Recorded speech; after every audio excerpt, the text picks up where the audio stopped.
Hi, this is Becky from More Than Borderline, and today I'm talking about common secondary wounding experiences. You may ask, what is secondary wounding? Secondary wounding occurs when somebody injures you after a traumatic experience. An example would be somebody blaming you for a sexual assault. That's secondary wounding. Now, there are 6 forms of secondary wounding: denial, discounting, blaming the victim, ignorance, generalization, or cruelty. Denial occurs when somebody says it couldn't have happened. And a lot of times abusers will use that line. They'll say, no, this never happened, you're blowing it out of proportion, things like that. This has a lot in common with diminishing or discounting trauma.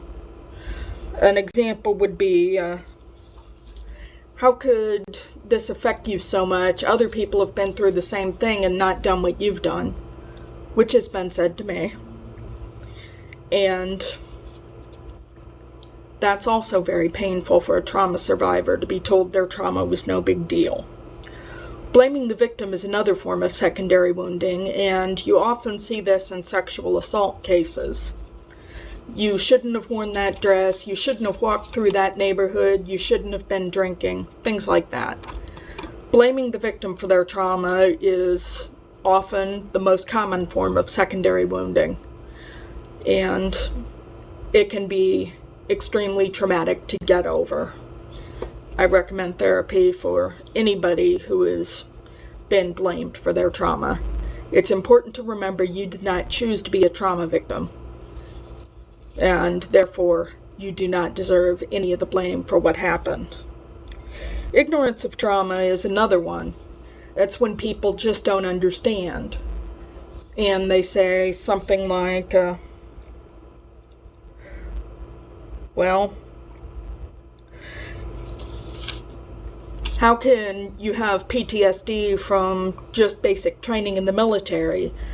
Not lots of soldiers who have been in combat don't have PTSD. You're just exaggerating. But no, that's a very real possibility.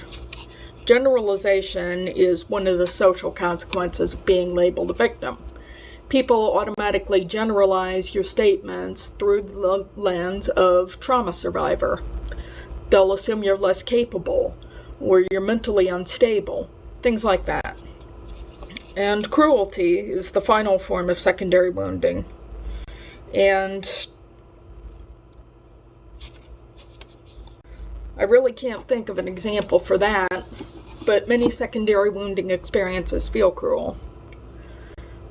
One example of cruelty, now that I think about it, is just